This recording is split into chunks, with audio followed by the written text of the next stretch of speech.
He is from Russia. Haribol.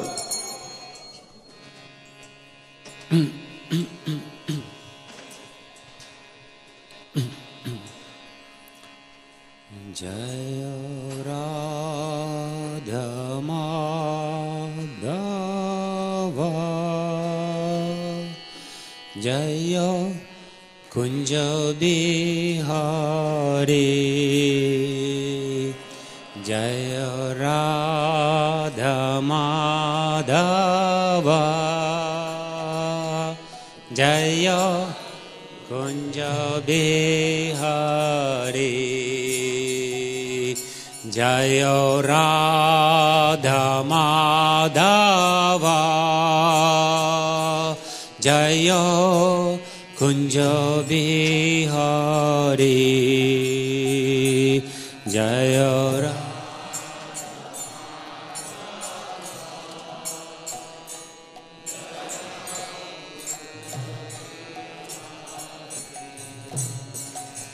Jaya Gopi Jana Vallabha Jaya Girivaradhari Jaya Girivaradhari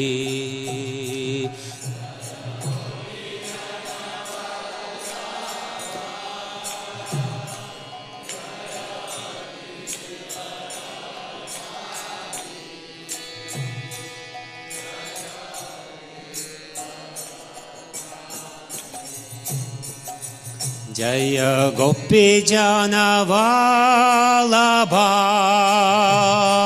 Jaya Girivaradhari Jaya Girivaradhari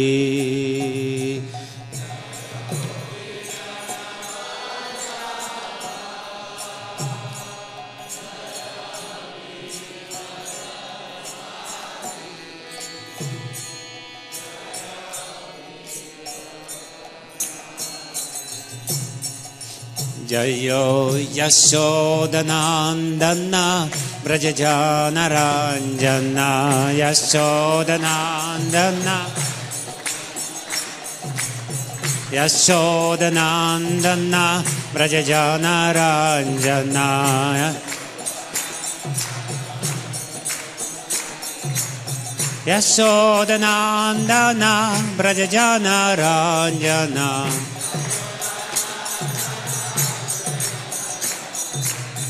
Yashodanandana Brajajana Ranjana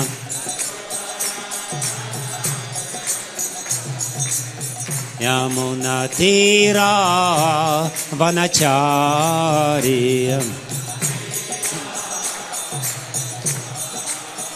Yamuna Tira Vanachari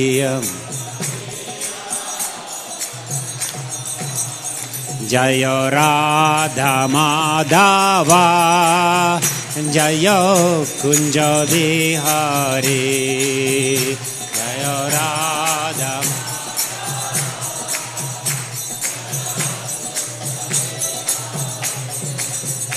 Jaya Radha Madhava Jaya Kunja Bihari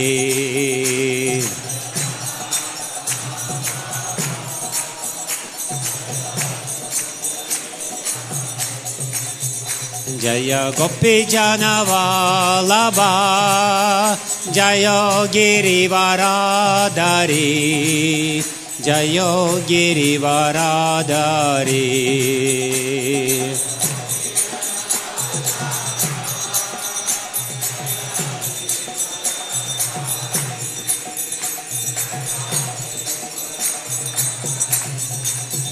Jaya Gopi Jana Vallabha Jaya Girivaradhari Jaya Girivaradhari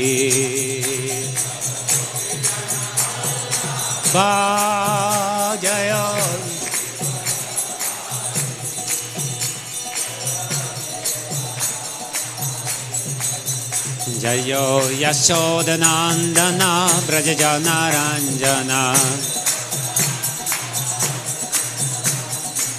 Yashodanandana Brajajana Ranjana Yashodanandana Brajajana Ranjana Yashodanandana Brajajana Ranjana Yamunatira Vanachari Yamunatira Vanachari Jaya Radha Madhava Jaya Kunja Bihari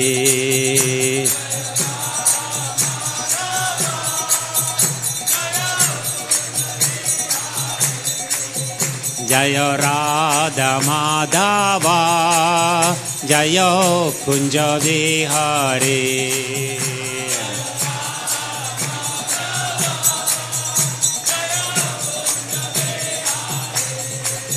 Jaya Radha Madhava Jaya Kunja Bihari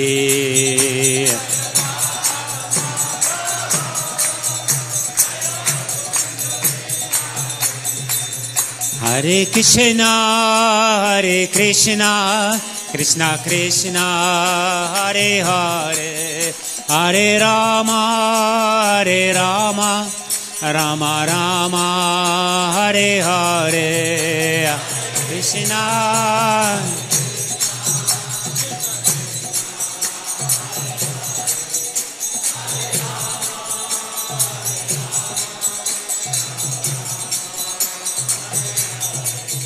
Hare Krishna Hare Krishna Krishna Krishna Hare Hare Hare Rama Hare Rama Rama Rama Hare Hare Hare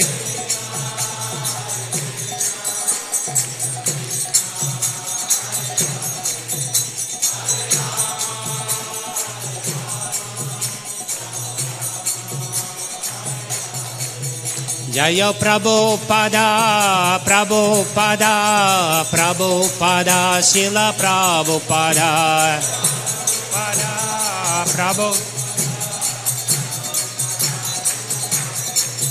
Jaya Prabhupada, Prabhupada, Prabhupada, Srila Prabhupada, Prabhupada, Prabhupada, Srila Prabhupada, Jaya Prabhupada, Prabhupada, Prabhupada, Srila Prabhupada, Prabhupada, Prabhupada.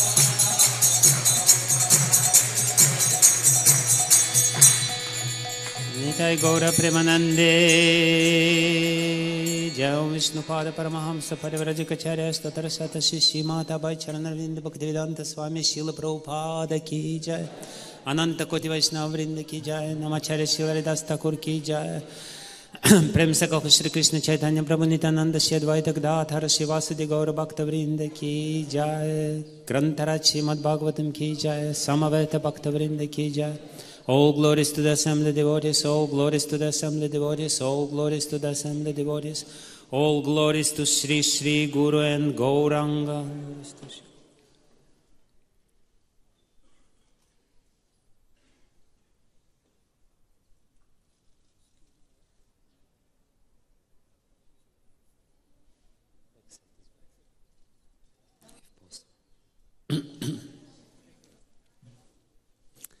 Om Namo Bhagavate Vasudevaya.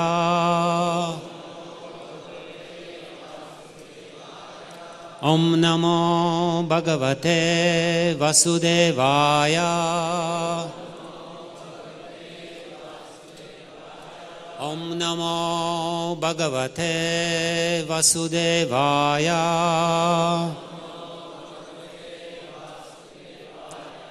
Narayanam Namaskritya Naram Chaiva Narottamam Devim Saraswatim Vyasam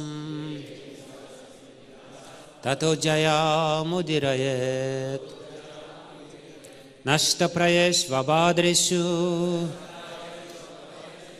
Nityam Bhagavata Sevaya Bhagavatyutama Shloke Bhaktir Bhavati Naistiki Yam Pravrajantam Anupetam Apeta Krityam Dvaipayana Virahakatara Juhava Putreti Tan Mayatayo Taravo Binedus Tam Sarva Bhuta Hridayam Munimanatosmi. Hare Krishna. So today we are reading Srimad Bhagavatam, Canto 4, Chapter 29. Talks between Narada and King Prachinabarhi. Text number 8. Akshini Nasike Karno Mukham Shishna Gudo Iti Dve Dve Dvaro Bahir Yati Yat Tadindriya Samyutaha Akshini Nasike Karno Akshini Nasike Karno Mukham Shishna Gudaviti Mukham Shishna Gudaviti Dve Dve Dvaro Bahiryati Dve Dve Dvaro Bahiryati Yastadindriya Samyuta Yastadindriya Samyuta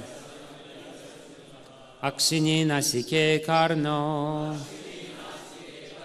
Mukham Shishna Gudaviti Dve Dve Dvaro Bahiryati Yastadindriya Samyuta. Next please.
Mataji?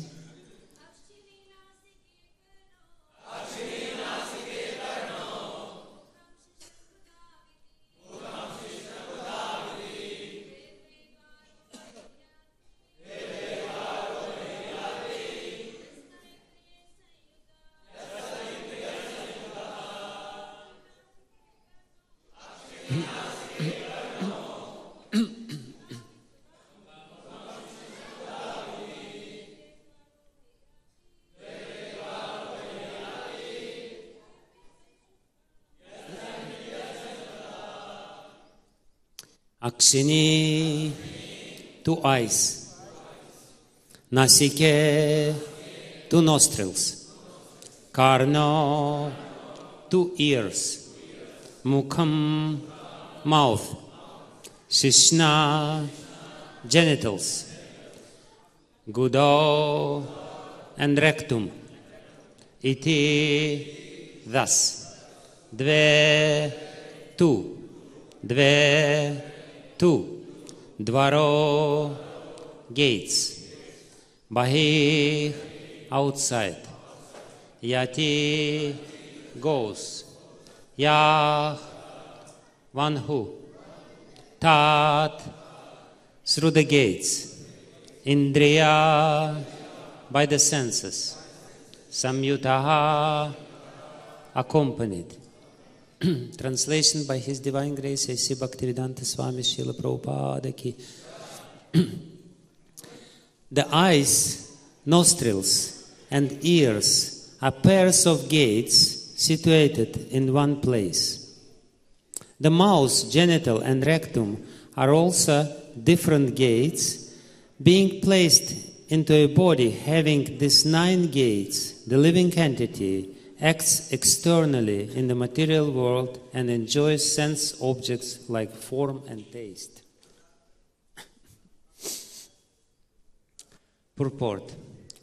Not being aware of his spiritual position, the living entity, directed by the mind, goes out through the 9 gates to enjoy material objects. Because of long association with the material objects, he forgets his real spiritual activities and thus misled. The entire world is going on being misled by so-called leaders like scientists and philosophers who have no knowledge of the spirit soul. Thus, the conditioned soul becomes more and more entangled. Srila Prabhupada ki jai.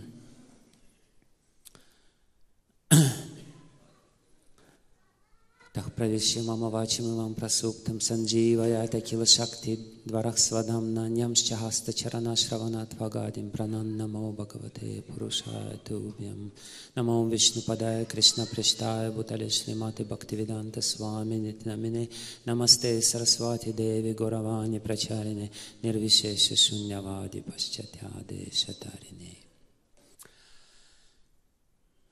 Hare Krishna. So we're studying this very important part of Srimad Bhagavatam, the story of King Puranjana. And the story started few chapters before. And basically this is one of the main topics of Srimad Bhagavatam in general, and the 4th canto in particular. The problems associated with karmic activities. Everyone in this world is completely immersed in trying to improve their position in this world. Why people come to the temple? Basically only to ask the Lord, please make me happy. Please make me rich. Please make me successful in all regards and everything. And people are doing all kinds of activities to improve their position in this world. And that's basically what the king Prachinabarhishat was doing. He was performing great sacrifices, and sacrifices are meant to improve our position in this world. To get some health, to get some wealth, to get some prosperity. So he was doing this. And in the meantime, he was performing so much sinful activities. by killing these animals. And that's exactly the position of everyone in this material world, because while trying to improve our position in the material world, we're actually entangling ourselves even more. We're actually reaching the opposite result. It may sound paradoxically, but if our direction in life is this, we try to become happy in this world, we actually become less and less happy. We're losing our happiness. And we're preparing much more suffering in the future. People, while trying to, climb the ladder of this society, they commit so many sinful activities. So much sinful activities. They develop envy more and more and more. He's higher than me. I want to be like him. Like, I was recently in Kerala, and I was told that in Kerala it's a common custom. If somebody opens a restaurant, his neighbor will write a bad review on the Make My Trip, just to put him down, without any gain for himself. So the point is that when we're trying to gain some position, which is anyway predetermined by our karma, we're actually degrading ourselves. And that's exactly what Narada Muni saw when he saw King Prachinabarhishat completely immersed in these activities, in this attempt to create more happier situation for himself. And he said to him, you will be suffering. But Srila Prabhupada very aptly says that you cannot, to somebody who is trying to improve his position in this material world, you cannot just come to him and say, you're a fool. Chanakya Pandit says, if you tell something straight in the face to a fool, he will only become angry. So therefore, Narada Muni starts saying, I will tell you a story. And immediately when somebody says, I will tell you a story, everyone starts listening. I was telling the philosophy, nobody was listening. If I tell you now I will tell you a story, something interesting is going on. So Narada Muni, he knows how to preach. He starts telling the story. There was a king. Very good. And there was a beautiful lady. Oh my goodness.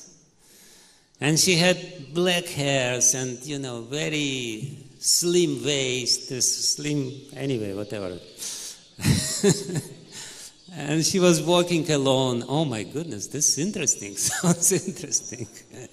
And they met in a secluded place. Anyways, she was telling this allegorical story. This is Parokshavad. Indirect. He wants to tell something. He wants to teach him. But he wants to attract his mind and his senses by telling this story. But ultimately, King Prachinabarhishat himself says, I couldn't understand anything. What do you mean to say? And Srila Prabhupada, in the beginning of this chapter, we're coming to the beginning of this chapter, he says that it's true. When we're very much engaged in this world, we actually lose the discrimination. We cannot understand what this world is telling us. Actually, Krishna always speaks with us, every day. He speaks with us through different people. He speaks with us through different happenings in our life. There are so many. If we become a little more attentive, we will understand the message of Krishna. Krishna is very personal. He speaks personally with each and every one of us. With each and every one of us, he wants to teach us some lessons. And sometimes it's allegorical. Those people who know how to read the book of life, the book of this world, they can understand all the symbols. There are so many symbols in this world. And if we become very attentive, we will understand. Krishna wants to teach me this. Krishna is directing me in this direction. But as King Prachinabarhishat couldn't understand what Narada Muni is talking to him, the same way we cannot understand what's going on. We're completely bewildered in this life. We don't know what really is going on. And therefore, King Prachina Bharhisat said, please explain to me, what do you mean? Please tell me directly. The same way as Arjuna says to Krishna, Krishna, you say so many bombastic words. Tell me directly what to do, I will do it. Don't bewilder me even more. So, King Prachina Bharhisat, he is asking Narada Muni, and Narada Muni starts explaining to him the whole story of King Puranjana, and the basic gist of the story is that it's for us. We have to understand that we are Puranjana, we are Purusha, we are enjoyers. We are trying to enjoy, we are trying to squeeze out enjoyment from this world as much as possible, and in this way, actually becoming more and more bewildered, more and more confused. Because while trying to enjoy, and listen very carefully, it's important, it's a simple thing, we all know this, but still it's important. You know, because by trying to enjoy, by going in this direction in this world, trying to be external, as it is said here, Bahiryati, we all Bahirmukha. Bahirmukha means extrovert. We're all looking in the external world instead of being internal. We're all not Antarmukha. We're supposed to be Antarmukha. Antarmukha means introvert. Antarmukha means the one who sees the highest reality. But because of this extraversial position in this world, we become more and more and more and more entangled and less and less and less and less understand what's going on in this world. We become more and more identified with this body, and therefore being more and more engrossed into this ignorance. You know, this is the problem with this trying to enjoy the material senses, because the more we try to enjoy the material senses, the more we identify with the body and the more we become miserable. People are trying to solve the problems of old age. Like recently I spoke with one doctor. This doctor is going to Miami. And Miami is the place, Florida in America, is the place where all the rich people go to retire. They have huge amounts of money, and they absolutely have nothing to do. So they want to enjoy the rest of their life. So he told me that in this place, the main business is medicine, of course, and they're trying to develop different ways how to slow down the aging of the body. They developed 90 different parameters according to which you can really determine exactly what your body is, what is the age of your body. Not necessarily the physical age of your body, but how old you are. You know, because when the old age comes, the functions of the body become degraded. Actually, after 60, your brain starts shrinking. It's an inevitable process. It will happen with every one of you. Don't worry. The gray matter of your brain will become less and less and less and less until you become completely senile. By Krishna's grace, it may not happen, but the process is there. The deterioration of the brain is there. It's inevitable. It becomes less and less and less. So they develop all these 90 parameters, how your body functions, how the brain functions, how the eyes functions and everything. And then they develop a pill. This one pill cost $23,000. Just for one little pill, you pay $23,000, and immediately, I don't know, immediately or not immediately, but your body becomes 6 months less old. And then, you know, you measure all these parameters, 90 parameters, and they say, you know, actually you are 81, but in reality you are 96. And the man becomes shaking, and he says, but we have a solution. $23,000 and you're 6 months younger.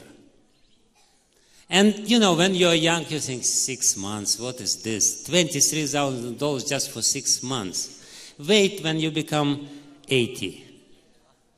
Every 6 months will become very, very valuable, because every 6 months you will become 50% less intelligent.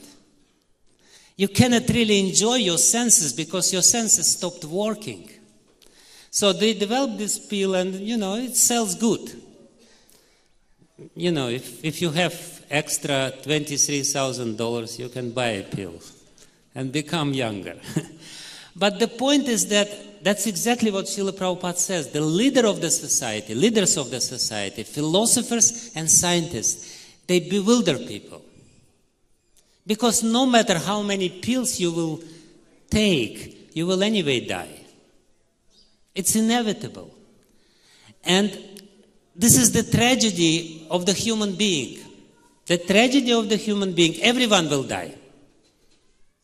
Trees will die, insects will die, animals will die, but only human being knows that he will die. The dog doesn't know that he will die. He's not, you know, he's not worried. I will die, I will die, I will die. I will have a cancer at one point, and I will become old. No, the dog is happy. That's why the dog doesn't become depressed. But we become depressed because we know we will die. Everyone knows he will die. And the older we become, the more we become aware that it will soon over. And instead of trying to solve this problem in a real way, the human being, bewildered by all the scientists and the philosophers, are trying to solve it in an artificial way. There is one in Russia, there is one a multimillionaire. He invests huge amounts of money, billions and billions of dollars, in trying to resurrect the bodies when they are, you know, frozen. He wants to ultimately freeze himself so that at one point he will be resurrected. You know, he's there in the fridge, and his money are still in the bank account. And after 30 years or 50 years or 100 years, somebody takes him out of the fridge, and instead of putting in the ground, you know, gives him some push, and he's alive again. It's crazy. It's ridiculous. But people are engaging in these attempts, and rightly so in one sense. Why rightly? Because this is the mission of human life. Why only humans are aware that they die. You know, we can be very happily bewildered as well. And we're trying to do this, actually. People drink. Why do they drink? To forget about death. But human being is intelligent enough to understand acutely the problem of death and try to solve it in a real way. And solve it in a real way is not difficult, actually. Actually, it's not difficult. To solve it in a real way, to solve the problem of death in a real way is, you can solve it, and you have to solve it, just by basically trying to not identify with the body. Because as long as you identify with the body, you will never solve this problem. You will always be under the verge of death. You will always be dying. You know, like people, they celebrate their birthday. 60s jubilee. It basically means, you know, it's the same if prisoners in the prison will celebrate, I'm 1 year in this prison. Let's have a good party. Oh, I'm already 3 years in this prison. This is a bigger cause for celebration. We are all sentenced to die in this world. And we have to solve the problem, but to solve the problem is that basically how to say this in English? I'm sorry. Disidentify with the body. Stop identifying with the body. You know, Prahlad Maharaj, Srila Prabhupada quotes Prahlad Maharaj. It's a beautiful verse. When Hiranyakashipu asked his son, Prahlad, tell me, what is the best thing which you learn from school? What is the best thing which we have to know in this world? And he said, Tatsadu manye suravarya dehinam sadasamudvigna dhiyo asadgrahat. He said, you will always be disturbed. People in this world will always be disturbed. Sadasamudvigna. Sada means always, samudvigna means disturbed. You will always be worried. You will always be in anxiety. Anxiety is the sthai bhava in this world. Because it's a permanent mood. We're all worried. We're all shaking. We're all fearful. And he said, you will continue to be. Sometimes people, they ask doctors, can you give me some special medicine so that I will become peaceful? There is no medicine. Because your mind will always be worried. Why the mind will always be worried? Prahlad Maharaj says, Sadasamudvigna dhiyo asad grahat. Because by your mind, by your intelligence, you identify with asad. Asad means something impermanent. Something which will perish anyway. Asad grahat. Grahat means you clenched to this asad. We're basically it's very humiliating position because we're clenching to this body. We're trying to be permanent in this body. But the very word body in Sanskrit, sharir. Do you know what sharir means? Sharir means body, but it means something which is destined to be self-destructed. Sharir means something which is self-destructing. By the metabolical process, it's destroying itself. It's inevitable. So as long as you are sadgrahat, as you dhiyo sadgrahat, as you trying to clench, to keep this impermanent place, you will be sadasamudvigna. You will be completely disturbed, always. All the time. And therefore, Maharaj Yudhishthira again says, Yam yam stavaram ichanti kimascharyamatah param. Ahanyahani bhutani gachanti hayamalayam. Ahanyahani bhutani, every day, bhutani, human beings, gachanti hayamalayam. They go to Yamaloka. Yamalayam. Gachanti. We see our relatives die, our close friends die. Sometimes we see the accident and we see he dead. Yam yam stavaram ichanti. Still we want to be permanent. Kimascharyamatah param. Oh, it will not happen with me. Poor fellow. Bad luck. But I will always be lucky. I will go to astrologer. He will give me a special ring. And by wearing this ring, no, not one ring, 3 rings, 5 rings, 10 rings, I will always be fortunate. You will die, and I will die, and everyone will die. Because this is Sharira. Sharir will be dead. So what we're supposed to do? We're supposed to disidentify with the body. And this is a very interesting process. Krishna actually explains this, how to do this. He says, Ahankara prakriteh kriyamanini gunaih karmani sarvashaha. He says that in reality everything is being performed by Prakriti. And actually it's an interesting scientific fact. Prabhupada mentions scientists here, and he says that scientists are bewildering people, but not every scientist is bewildering people. I recently read a very interesting review of one investigation in neuroscience. And they explain exactly and very precisely this verse by Krishna in Bhagavad Gita.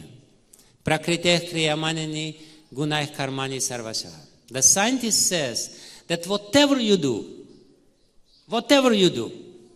whether it's breathing it's understandable, but whatever you do, you speak something, or you make a gesture, or you eat, or whatever, it's actually already a program which is there in your mind.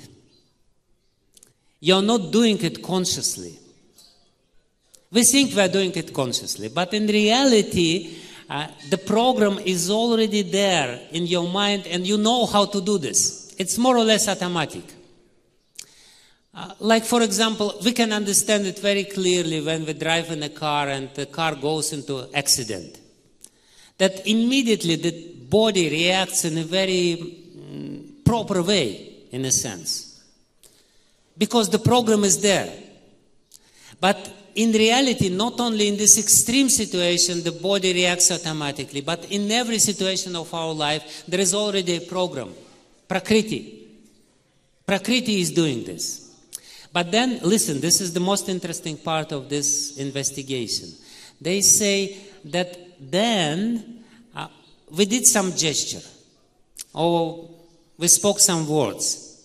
They say that approximately 1/4 of a second, 250 milliseconds later, you, consciousness, realize that you did it and identify with the action.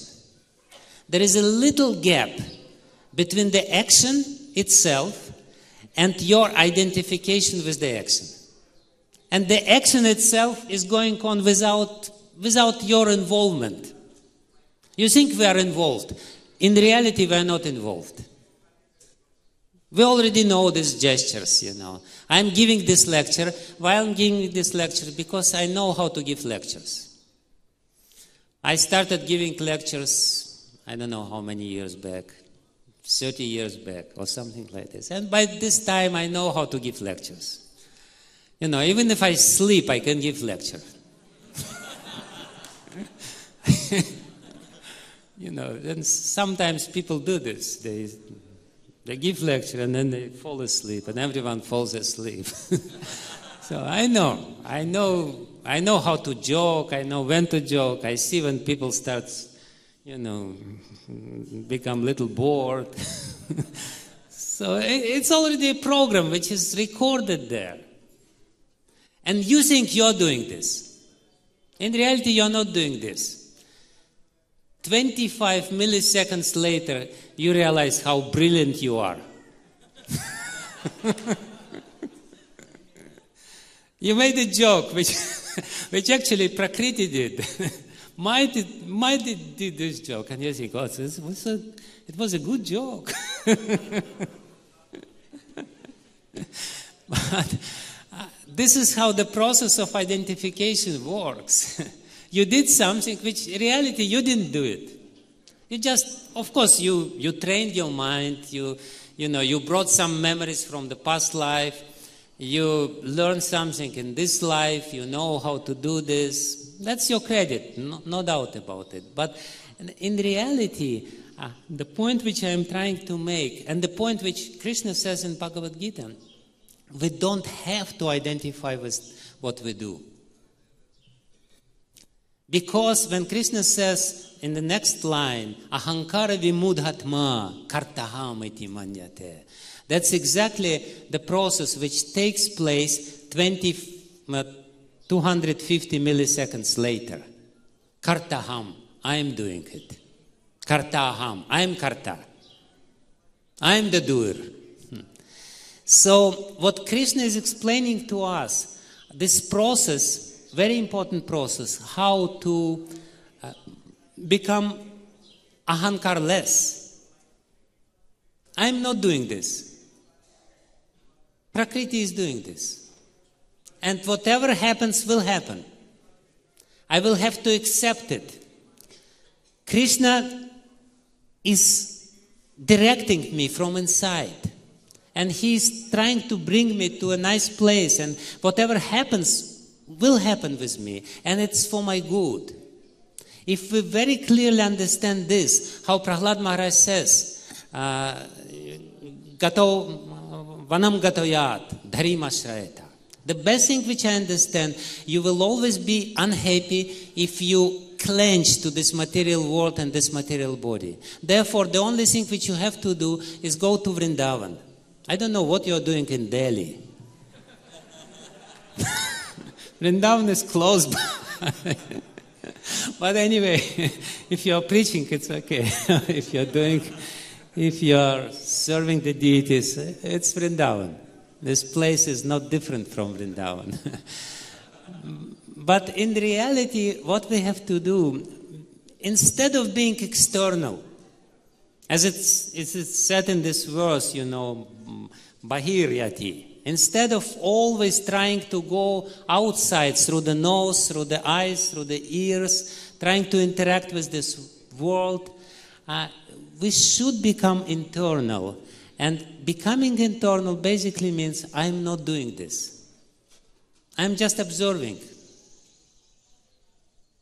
My real position is not the doer. My real position is observer.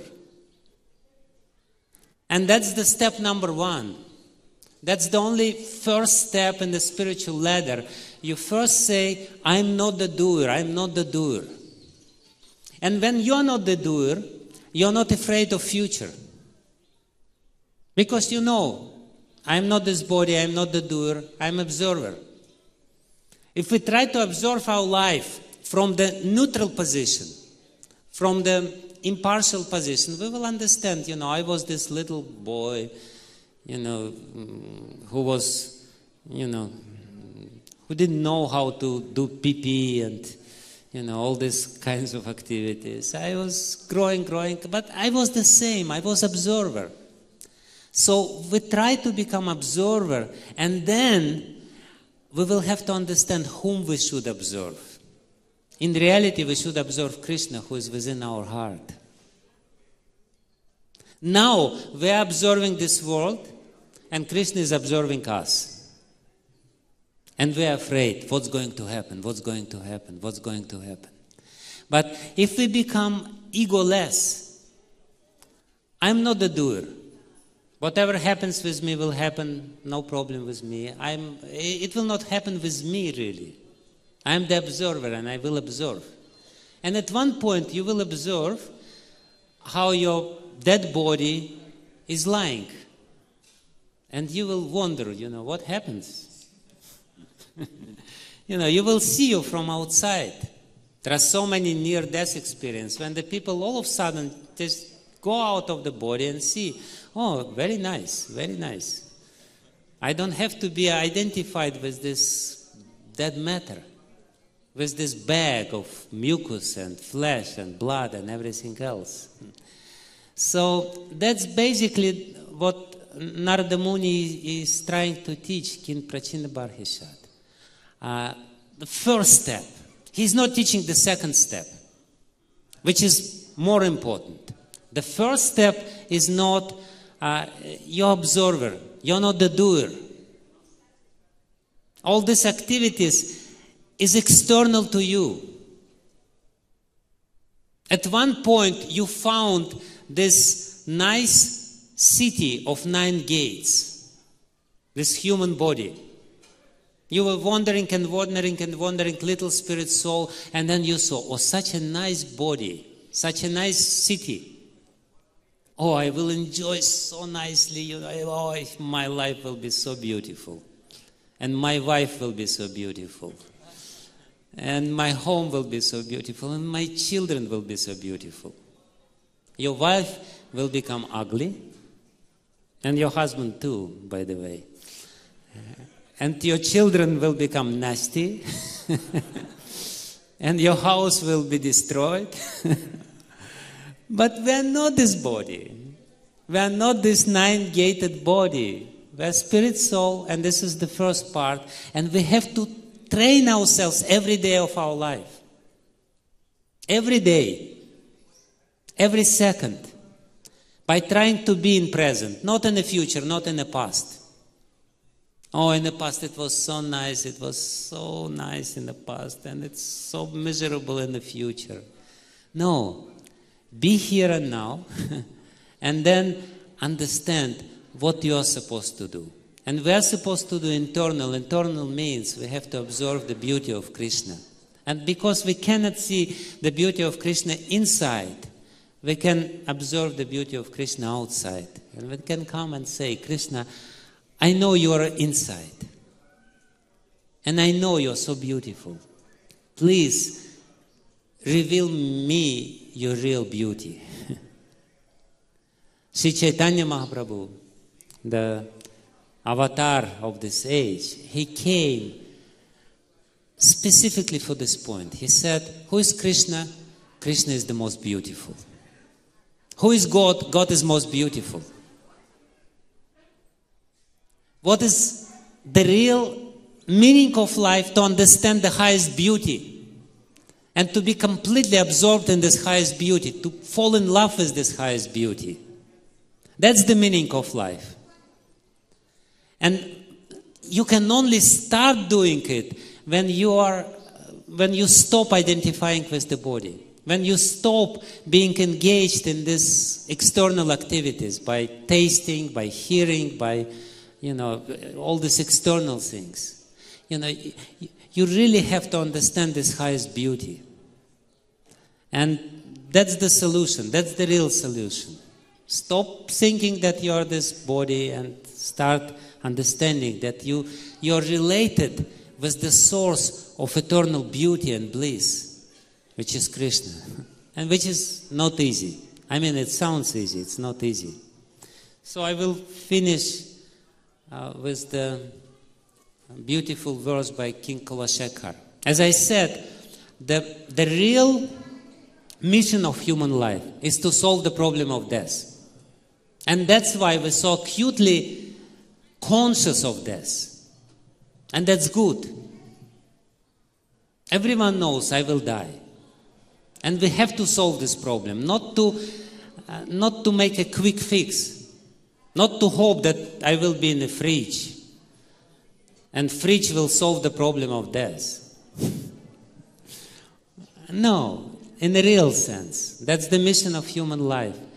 And therefore we have to take certain direction, and Chaitanya Mahaprabhu brought us this process, and King Kulashekar, many thousands years before, actually before the beginning of Kali Yuga, he gave a beautiful verse, which I wanted to finish with.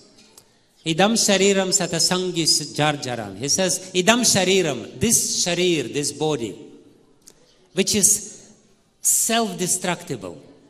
As I said again, sharir means something which is destined to be self-destructed, which is dying every second. Dying right now. You're dying right now. Don't worry.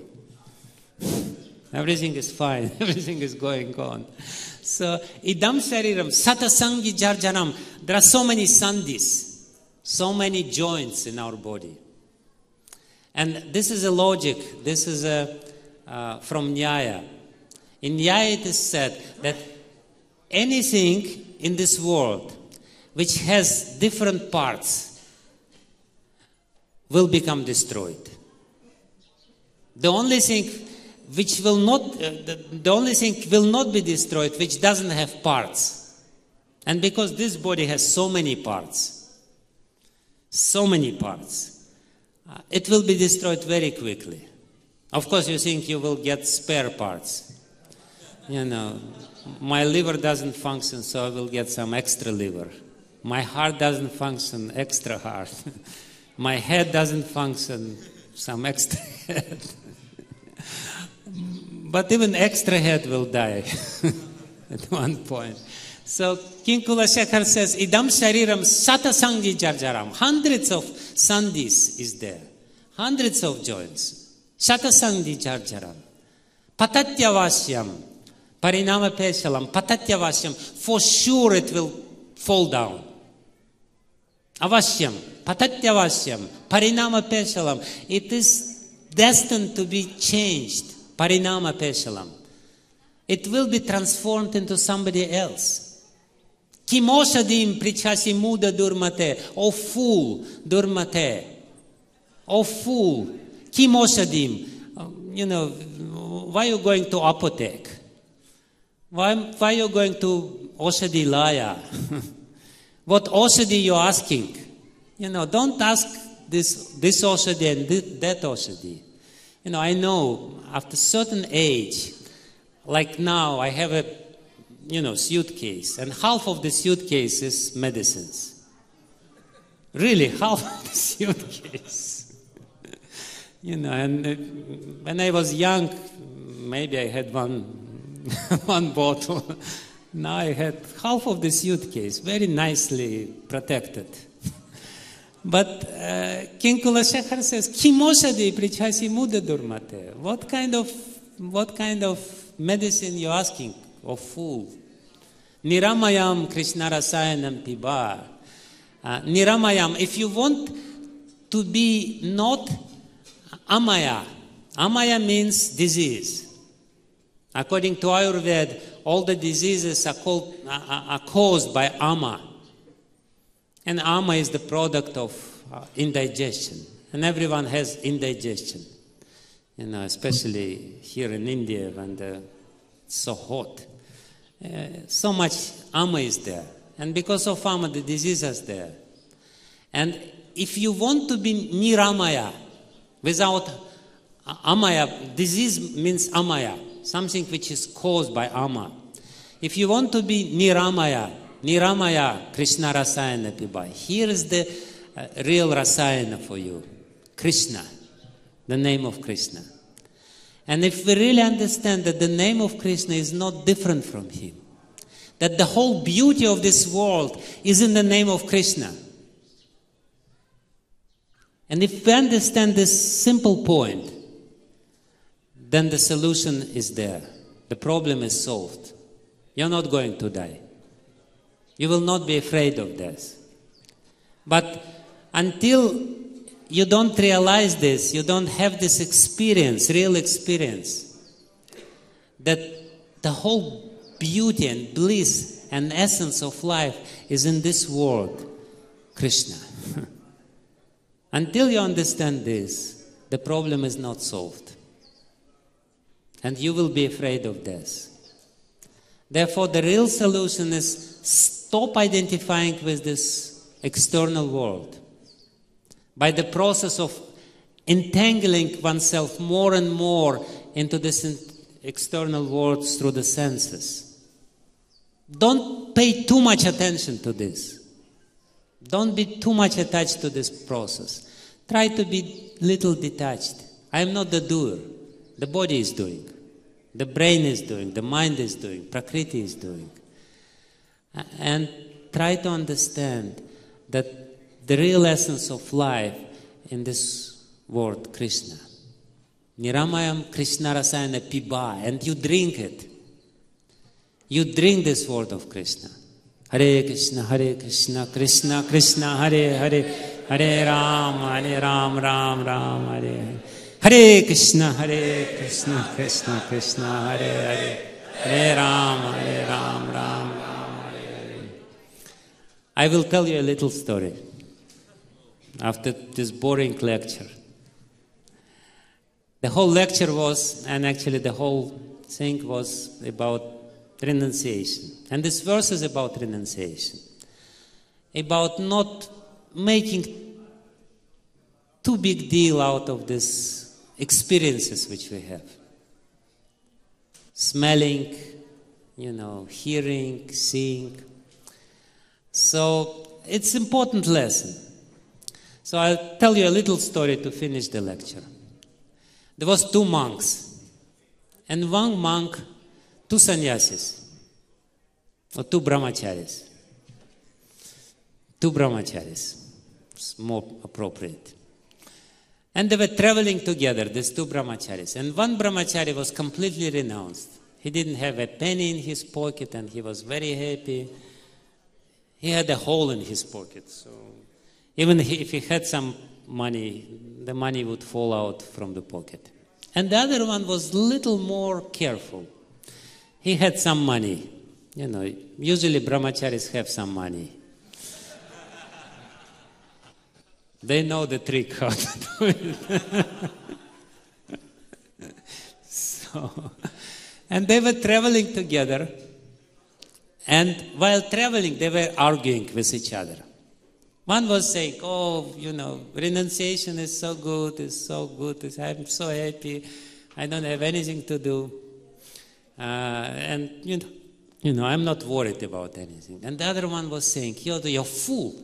You need to have some money, little money, Otherwise, how you will get some chips, potato chips, or Pepsi Cola, or whatever. You cannot live without money. So they were arguing back and forth, and everyone had some solid arguments. It happened in Russia, not in India. So they came to a river, big river, and it was very cold. And it was already night. It was snow. And they didn't know how to cross the river. It's really cold. And they cannot just, sleep in the bare earth. And,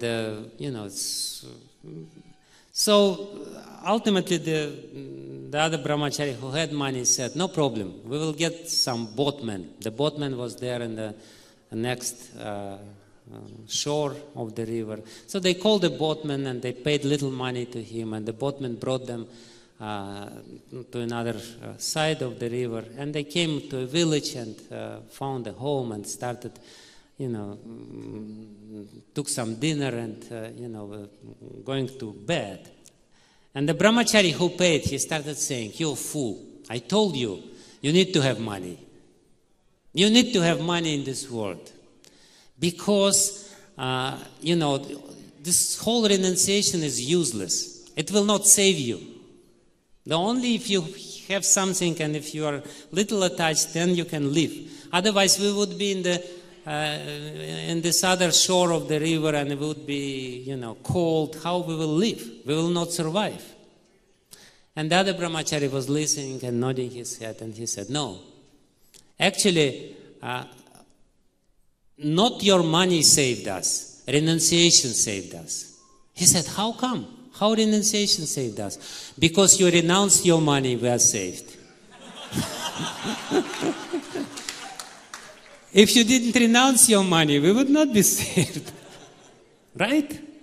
And besides that, you had money and I never had money. And we're in the same position. God took care of me, and He always takes care of me, and you are worried about your money, so renunciation is better. That's what he said. Anyway, you decide yourself what is better. Ultimately, Narada Muni says that it's more safe position in this world if you're not attached. You can do so many things, and you need money and other things to do something. But ultimately, we shouldn't be attached. We should be internal by trying to establish our relationship with Radha and Krishna. Thank you very much. Hare Krishna.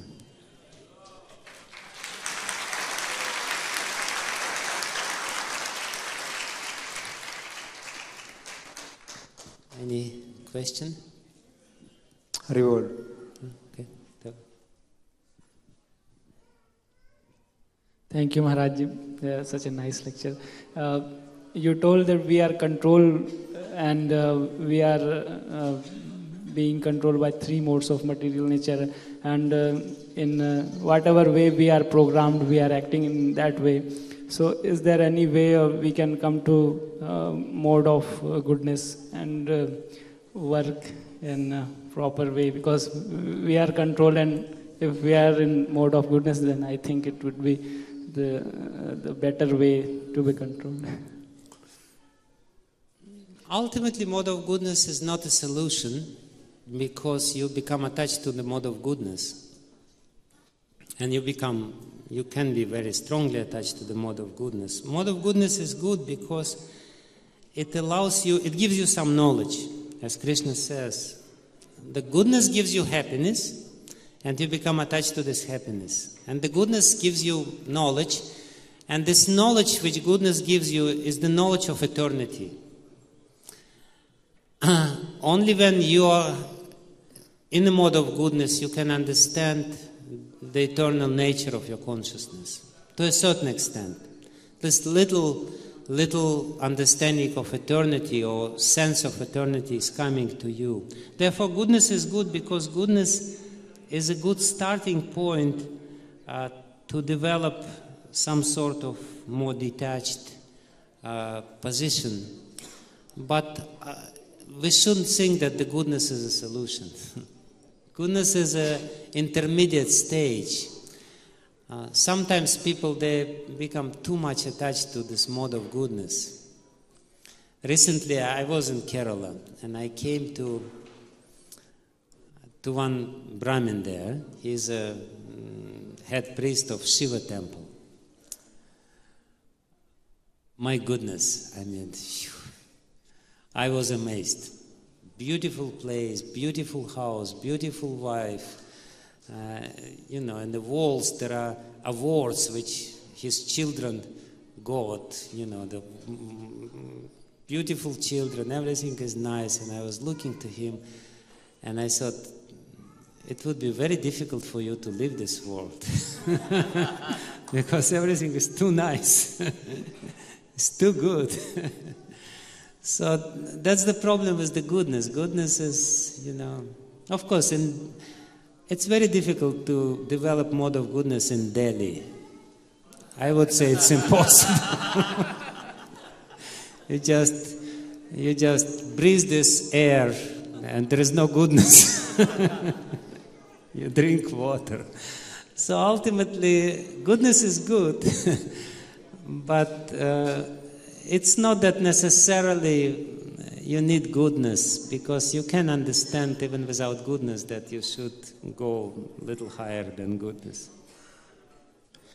Just by being detached, by not paying too much attachment, too much attention to this is good, this is bad, this is good, this is bad, it's all bad, ultimately. That's the only thing. And, the beauty of this is that you can practice it every day. You eat something, and instead of saying, oh, phew, my goodness, such a nice mango pickles, or, mixed with this rice and everything. Instead of saying this, okay, yeah, very nice, I'm observer. This is not me who is eating it. So trying to develop this sense of detachment through all these activities, or trying to attach your senses to Krishna. And ultimately by studying Srimad Bhagavatam. Okay. Yeah. Yes? Tell us.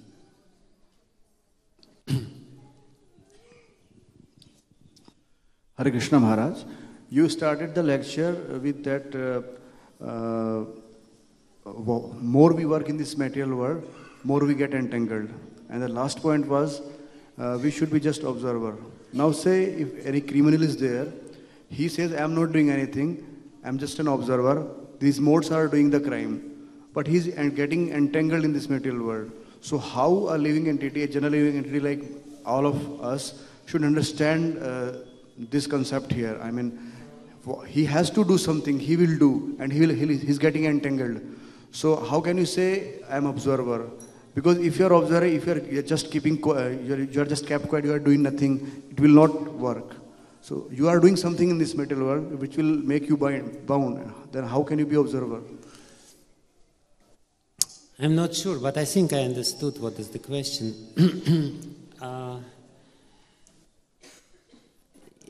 You can work in a very... we live in this world, that's true. We have to work in this world, that's true. But Krishna explains this. First of all, he gives this first lesson. Don't be attached to the results of your work. Karmani eva dikaraste maphaleshu kadachana. So, and he says, don't be attached to not doing anything. He says, you do. You work, actively work. But your attachment is manifest in the sense that while you're working, you're not conscious of what you're doing. Your consciousness is in the results, is in the future. You're doing something, and at the same time, you're thinking, this is what I will get, that's what I will get, this is what I will get. So Krishna is teaching us how to act. And he says this is karma kaushalam, this is the art of doing work in this world. You work, but don't think about the results. Think about the work itself. I'm doing this, and put your heart into it. And I try to do it as nicely as possible, and results are not for me to enjoy. But Maharaj, what we are doing is for results only. Na? Some grahasthas are there. They earn money for the future of their family and for their own selves. So that is the result only. If I don't work, then how would I make livings for my family? No. You work. Who said you shouldn't work? You should work. Result is also there. Yes, results will be there. Of course it will be. If you work, I don't say you work and then the results will come and you give it to somebody else. Krishna doesn't say this. Krishna says this: don't be initially attached to the results, because you cannot perform even the work properly if you're always thinking about the results. The less you think about the results, the more you think about the work, the better the results will come. The results will come. Krishna says, Krishna gives you the formula or recipe how to do the best, how to work bestly and get the best results in this world. Work, take care of your family. Yeah, we should put some goal, but don't be attached to the goal. Recently I heard a story about Thomas Edison, the greatest inventor in America. So he was working for many years, tens of years, inventing something, and then at one point his whole factory, including his office and everything, starts burning. And the huge fire is there. So he's standing outside and watching and observing this fire. And his son, 17 or 16-year-old son, teenager, stands nearby. And then he looks at his son and says to his son, "Call your mom. Call your mom quickly. She will never see this spectacular fire in her life." He's standing there, observing the fire, and saying, "Oh, such a nice fire." He's not thinking, "Oh, the results of my whole life work is burning to ashes." And the son asked him, "Dad, what are you talking about? This is our results are burning to ashes." He said, "No problem, we'll start tomorrow from the scratch. It's no problem. We'll get something better." So this is the detachment. It may happen. Fire may come. Something may come. I'm not attached. I know Krishna will take care of me. And Krishna, there is a beautiful verse, I don't remember Sanskrit, it's Subhashita verse. It is said, the one who prepared the milk in the breast of your mother, who made, parrot green and the cow white and the peacock multicolored, he will take care of you too. He took care of everyone. He will take care of you too. It's okay. Anyway.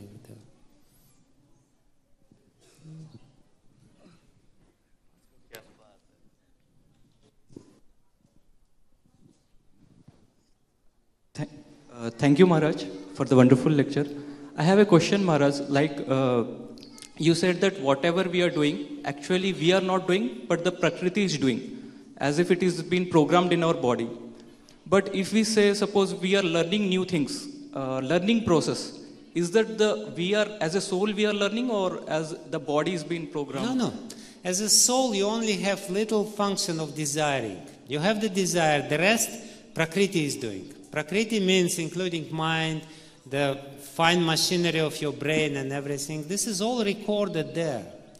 You have little desire, and everything else is more or less done automatically. The soul, actually, the beautiful simile in this chess game. As we all know, chess game is coming from India. And, the main figure in the chess game is the king, right? But the king, he has very little, freedom to do. He can only walk here and there. So that's the soul. The soul has very, very little to do. And then near to him, the queen is there. The queen is, the prime minister is there. The prime minister is the mind. He can do here, he can go here, conquer the world, everything is there.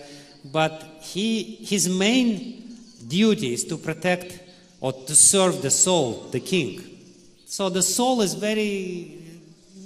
it's a very lazy fellow. It cannot do much, really.